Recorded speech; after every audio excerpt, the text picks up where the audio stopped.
Monetário Nacional, que é o órgão máximo para definir as regras da nossa economia.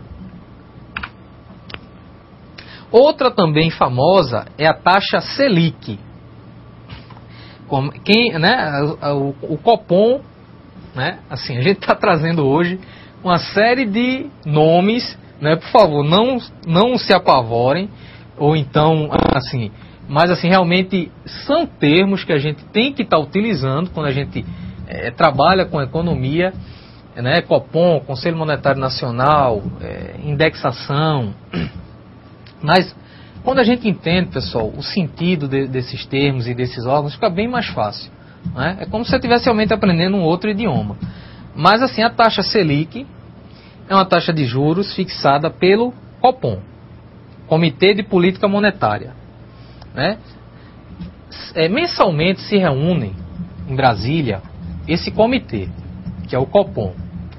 Quem é que forma o Copom?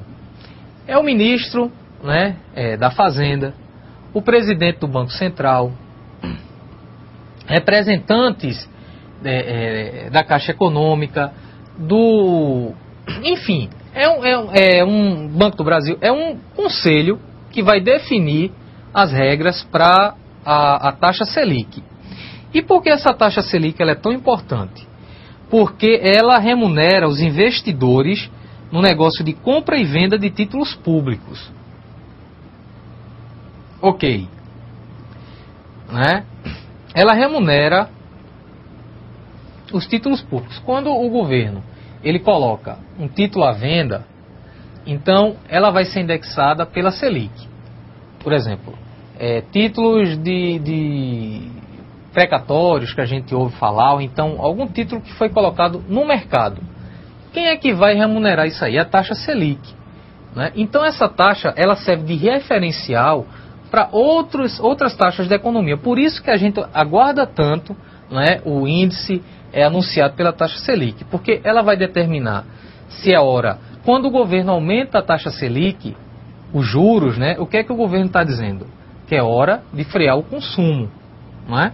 Porque quando você aumenta os juros, fica mais caro você pedir dinheiro emprestado.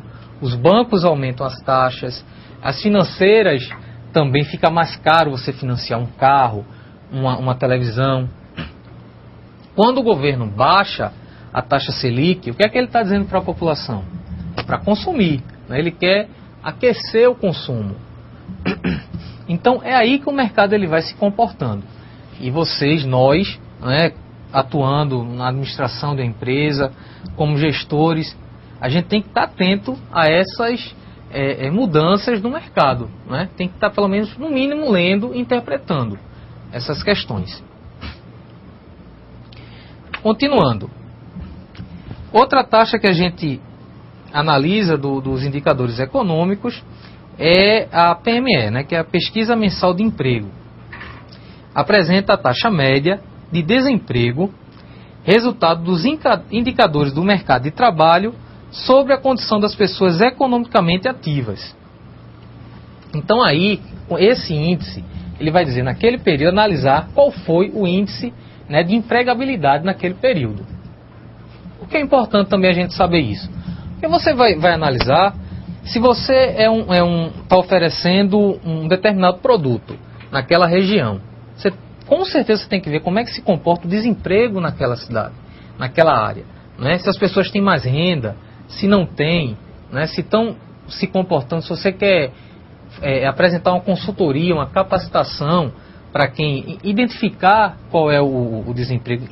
O início de tudo é você saber a taxa de empregabilidade daquela região, para apresentar um projeto. Isso conta tanto na hora de você estar se portando como investidor, né? Você está concedendo crédito, você tem que analisar isso aí, como também na hora de você estar solicitando crédito. Você tem que informar no seu projeto como é que aquela região se comporta.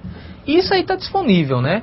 Como falei anteriormente, nos sites, na internet, né, nos jornais especialistas, Valor Econômico, enfim, diversos jornais que tratam de índices econômicos. Então aqui a formação, né, da PME.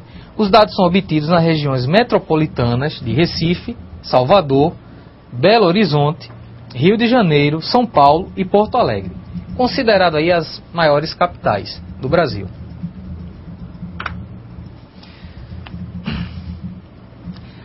Outro índice que a gente trouxe aqui para vocês, a gente está falando aqui dos principais, tá, gente? A gente tentando entender, fazendo esse paralelo aí com o mercado e para que serve, mas existem diversos outros, vocês podem estar observando aí.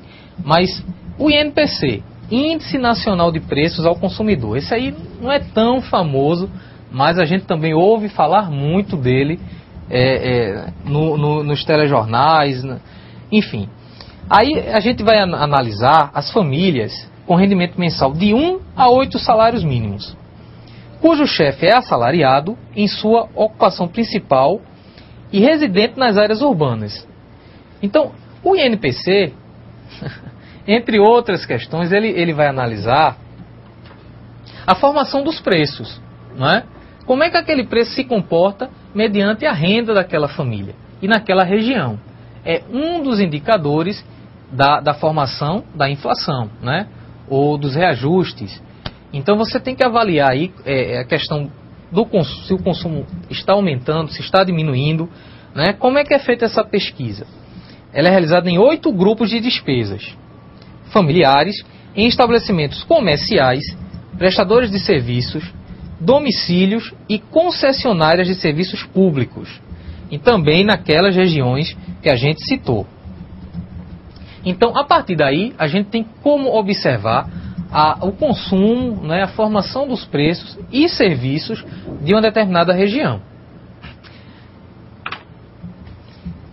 Abrange famílias com rendimento, aí já é outro índice, né, o IPCA.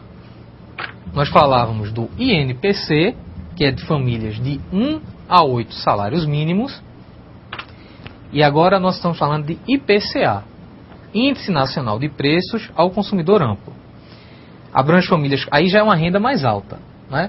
Porque, não sei se vocês observaram quando a gente vê as pesquisas, né? Então, como é que se comportou o consumo de aquisição de carro 0 km?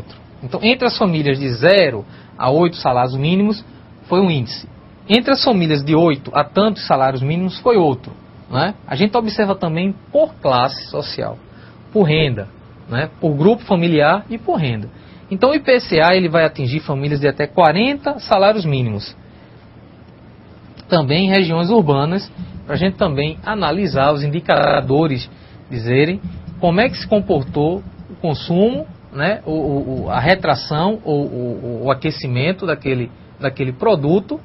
E nós, como investidores, como gestores, pegamos esses dados e é hora de investir, né? É hora de aplicar naquele ramo que está tendo maior aceitação, seja por diversos motivos, né? Por exemplo, o ramo da construção civil, aqui, particularmente aqui no estado, né, gente, hoje ele cresce a um ritmo, os mesmos índices da China, né, que é a maior economia, está se tornando uma das maiores economias do mundo, né? Então, o polo de swap é o responsável por isso. Então, o mercado está muito aquecido. E qual o segmento hoje que a gente percebe um grande aquecimento no mercado? É da construção civil, não é? Você não encontra, acho que eu fiz uma reforma recentemente no imóvel, e assim, foi muito difícil encontrar um pedreiro qualificado. Pois não, Tatiana? Temos aqui do Polo Sapé a pergunta do aluno Jorge. Por que geralmente o setor público separa em secretarias diferentes os setores de administração e finanças? Por uma questão de gestão, não é? Porque assim, a administração, ela lida com diversos setores. Às vezes o pessoal, não é? Às vezes infraestrutura. Então, finanças é tão importante, é uma questão que está ligada, assim, que gere tantas outras questões, é tão auditada que na gestão pública, finanças, ela merece uma atenção especial, uma secretaria especial para tratar disso, sendo auditadas internamente, liberando recursos, não é? Mesmo porque a gente estaria, se estivesse na mesma administração, Se finanças estivesse na Secretaria de Administração, as outras secretarias, a gente poderia identificar sendo beneficiada, né? Como é que você que define, digamos assim, metas, projetos, ou então pessoal, né? Números de pessoal, e o recurso financeiro está alocado naquela secretaria, não é? Por isso que finanças está muito ligada mais a planejamento também, não é? Porque o planejamento ele lida muito quanto a gente vai investir,